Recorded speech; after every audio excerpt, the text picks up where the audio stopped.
So for our Patreon/membership journey, the topic that was selected was how to thrive in complicated times. And I just think this was a great one because I have that question as well.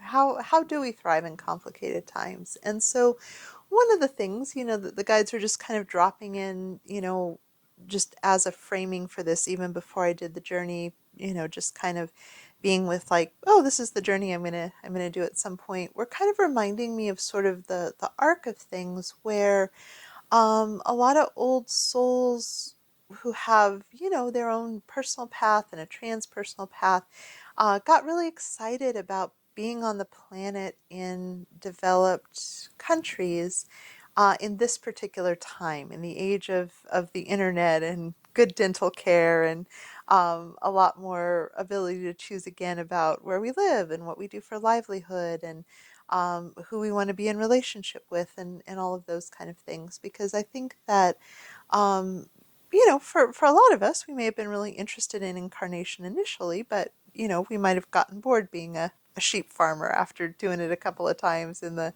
dark ages in, somewhere in Europe. And so this opportunity for really unprecedented incarnation experiences was really interesting, really, really interesting, really engaging to a lot of souls, as well as just kind of the vision of humanity going through immense change. And one of the people who did a lot of channeling that I happened to resonate with when I was really early on my path, we were leading up to 2012, which now is a long time ago, but in the years leading up, there was this sort of rise in vibration that was happening, and a lot of discussions about, if the world was gonna end in 2012, or what was gonna happen, and his particular interpretation, which I haven't necessarily gotten really clear about, but I kind of like the framework, was that originally we had considered a kind of a um, completion of a cycle and then the new cycle starting anew. So I think it's not that all the humans get wiped out, but like if there's a big ice age and the population drops, and then all the new souls coming in carry a new vibration with sort of less continuity, and then things shift, it's easier to sort of change what's being explored. And I think there's a lot of really cool merit to changing things as we go, as this amazing co-creative process and this experience of free choice. Like on a kind of eagle eye level, it's a really exciting and dynamic time to be in the world. And on a energetically sensitive humanitarian, there's a lot of wacky problems that humans are creating. Like the internet is super cool, but climate change quite alarming if you start to think about it. And there's a lot of intensity about feeling like some of our most beloved and core values aren't necessarily being honored or respected. And so there's a lot that's going on in this time, and we're in take apart times. So structures that were really organized are coming apart. Secrets that were ways of holding power and such are coming to the surface and up for challenge. And so there's a lot of contentiousness, there's a lot of intensity, there's a lot of collective stress. And so given that, the whole, oh wow, I'm so excited to go get in this game, what an exciting moment. And then actually getting here and finding that there are aspects that aren't to our taste. And I think it's useful to differentiate between the world is coming to an end and wow, as we go through this complicated co-creative process, there's a lot of stuff that really isn't to my taste. I um, sometimes people go to India, and I imagine some of you have had amazing experiences of visiting India. But when I think about travel, I've put it on my list of this probably isn't the best place to go because of the aliveness and the intensity that kind of happens as you try to move around. And my dad did business there in the 80s, and he had a really rich time. He talked about, like, it's not the rules of the road, it's the rhythm of the road, and having those experiences. But for me, when I look at, like, just how much stimulus and complexity is happening, and we could say there's nothing wrong. There's a lot of vitality and experiences and people, being up to things and things changing. But for me, the flavor wouldn't be to my taste. And so I think that can be a way to put it, where we're not necessarily arguing with reality. We're just being strategic about what we want to do for ourselves to thrive, given that, there's a lot going on, a lot of conversations. So quite literally took the question to the guides, like, how do we thrive in these complicated times?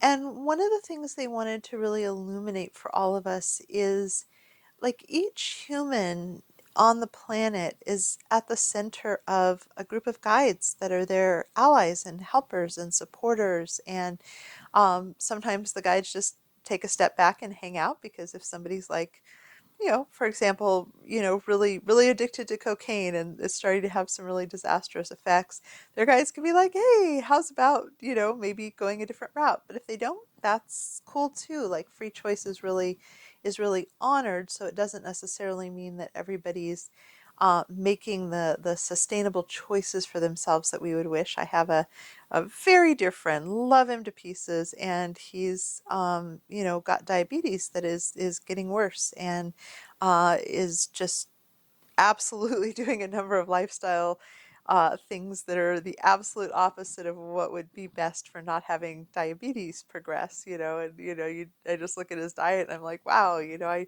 don't have diabetes, and I'm healthy, but my body would be so mad if I took that approach to nurturing myself. So it's just, that people have their journeys. And so anytime we can think about becoming an ally rather than accountable, the guide said that is really helpful, and sort of remembering that each person is the protagonist of their own story, that they have all of these guides and helping spirits, and just there's a sort of a trust in them, creating the experience. And it doesn't mean, I think for some, there's this tension, at least I feel it, and maybe some of you do, about this combination between having very much a humanitarian spirit, and news stories tend to report people that are in more struggle than they were, a week ago, whether it's because of tornadoes or a hurricane, or their health benefits being taken away in the United States, or, there's just these kind of experiences. And I tend to kind of be feel pulled on by that. That being said, the experience of, being a woman in Afghanistan just isn't something that is, I have a lot of leverage from where I am in my life, and it's really not the thing that I'm up to, so I can have very strong feelings about that. But at the end of the day, where I can leverage my gifts and what I have to offer to have impact and meaning and quality of life just doesn't intersect particularly in a way that I can meaningfully see. So the guides were talking about, coming away from accountable or taking on the weight of the world, coming home to ourselves, being allies to those in our immediate vicinity who are having an experience, and also just that sort of opening up our vision for how many incarnate souls are really here with a deep value of humanitarianism, or a deep value of environmentalism, or kindness to animals and oceans and rivers. And there's a lot of beings on the planet. And I think one of the complicated things about the veils of separation and the weird way that we get news in the modern era, because if you think about, traditionally news was passed among the community, and whatever, it could be gossipy, but it could also be like, hey, we should all take casseroles over to this house. They're having a hard time, or this person's sick. Let me go, feed their pigs for them, or whatever. I grew up in a small town, and that was an aspect. There was the gossip aspect, but there was also the, collaboration aspect. And um, I think that because of sort of, just, they talk about like pseudo relationships where the intimacy of seeing a celebrity or an influencer having someone share their life creates an illusion that there's a connection. But this, key figure that you pay attention to and know a lot about and have, big fan of their body of work and have engaged with in sort of a one-on-one context because you're playing their podcast or watching their movie or watching interviews.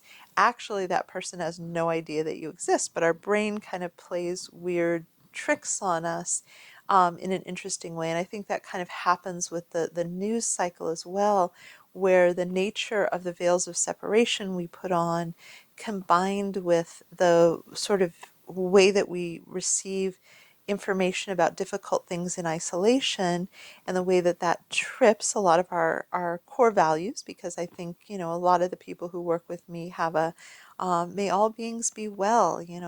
I want people to have needs met. I want people to thrive.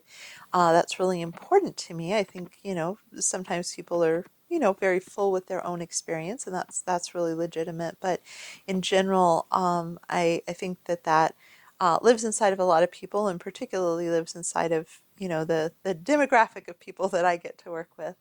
And so that whole interesting combination can have us losing track of how many people are really passionately, actively collaborating to deal with certain things and address certain things, and all of the souls that are, really, really engaged in meaningful ways. And so one of the things the guide said is to really think about, this it's a cliched bumper sticker, but the whole, think globally, act locally. They said, there is a health and a functionality to the being of support to the people. You could describe it, or the situations where we have multi-strand relationships. And so multi-strand relationships used to be, what you would have with the whole small community, where you've had, this person helped us with the harvest, and, their, son is dating my daughter, and, like all of these woven through experiences.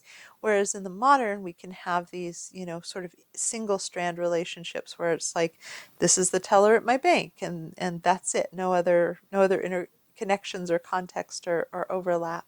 And it's not to say one is better or worse, but when we start talking about, global experiences of things, it sort of distills out the nuance and the detail and the complexity, and all of these different things. And it's a silly example, but the guides are bringing it up.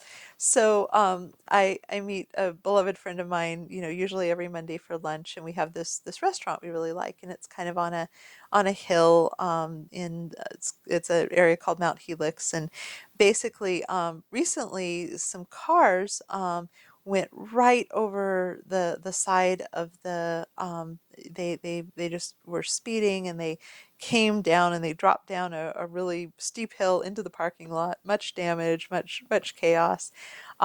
Super intense thing, right? So they were talking about, what it would take to put up a guardrail, and I guess it's a $500,000 endeavor. The manager came by, but while I was there, I was like, coming out of the parking lot with this route, it's so hard. It's a steep incline where you're coming out and getting onto the main road, and the way that the car is parked on the shoulder, you really can't see down the road, so it's, super dangerous. And wouldn't it be great to have one of those convex mirrors, the curved mirrors, where you could see down the road to see if anyone was coming before you eased out. And so we happened to see the manager, and we're like, hey, this thing would be super cool. And he was like, that's an idea. Well, we're renters. And I'm like, well, maybe the landlord would do it. Maybe you just put one up, and probably no one would take it down, because this would be beneficial to people. Like, I was just playing with it. But the idea of advocating for something that was a much smaller, much cheaper problem to solve than this, this other problem that obviously has, outrageous complexity for, for putting in a guardrail. Um, but all of that is to say, if you're immersed in the situation, like this parking lot and this experience and how people get in and out, something that my friend and I know really well. And so the ability to say, hey, here would be a really elegant upgrade in terms of safety, we're in a much better position to sort of understand all the context. And when you think about issues in the community, environmental activism for a local piece of land, and working with, meeting immediate needs for people that are in the community.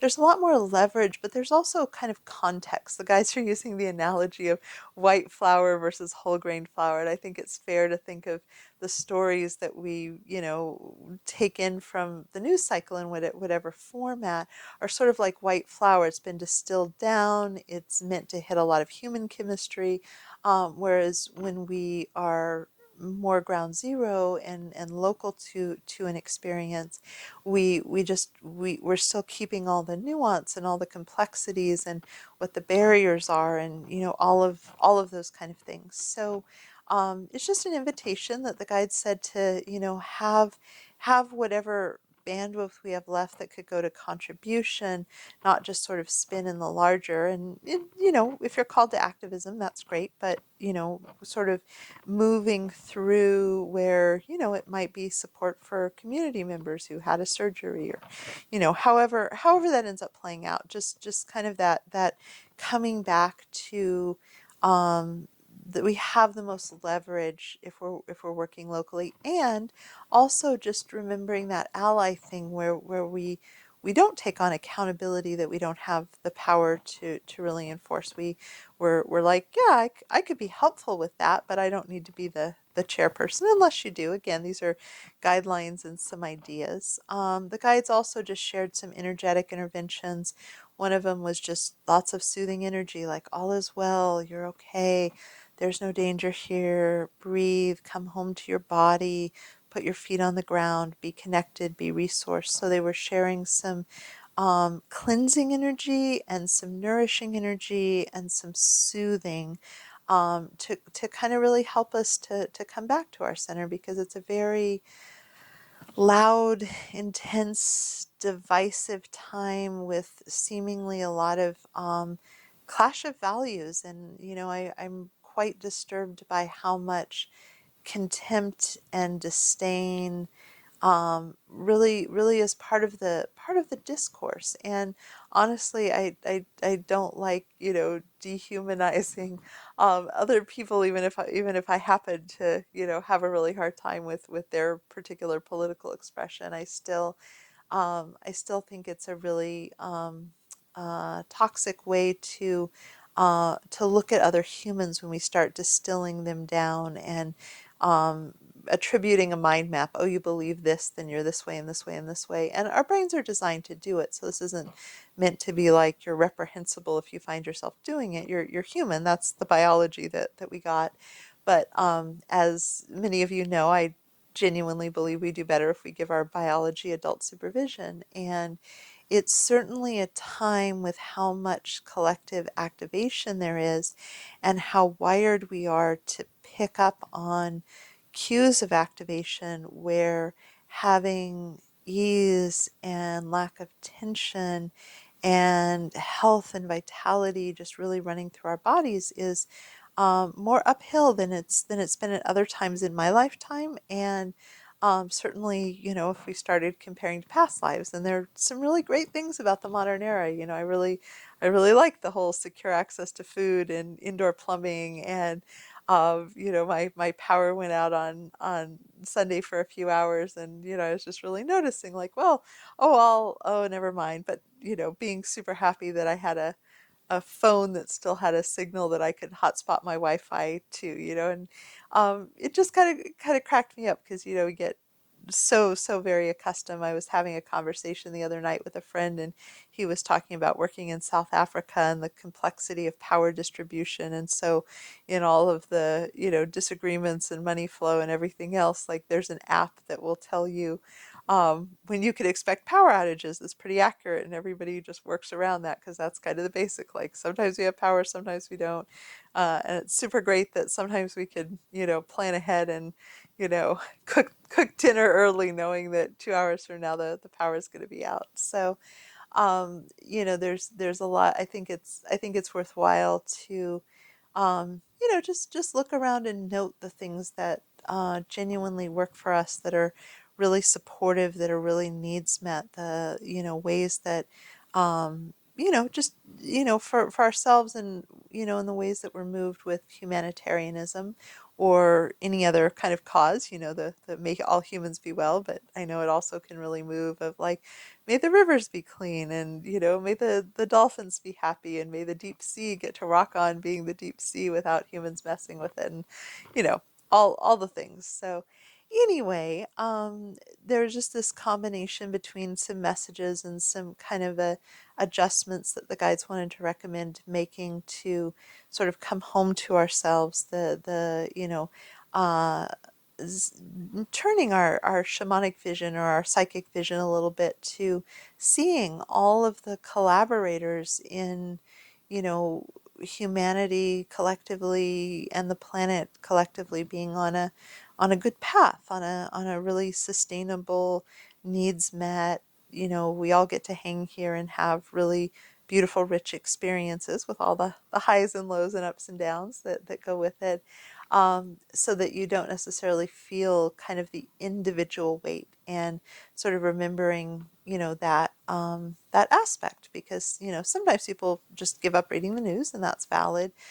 For me, I do want to kind of keep my finger on the pulse of some of what's going on. I'm not an avid, constant news checker, and I'm thoughtful about the sources that I use. For example, I seldom include the spoken word. I'm usually reading the information, but there's just that sort of working with how our brain can filter things, so that we can also feel, even if we're not interacting with people, the shared values and desires, and what people are striving for, and the acts of courage and kindness, and really cool collective efforts. There's just a lot that is happening, that's beautiful and elegant, amid all the other, kind of wacky stuff that we're not in agreement with. It's unlikely that we're all like, yes, everything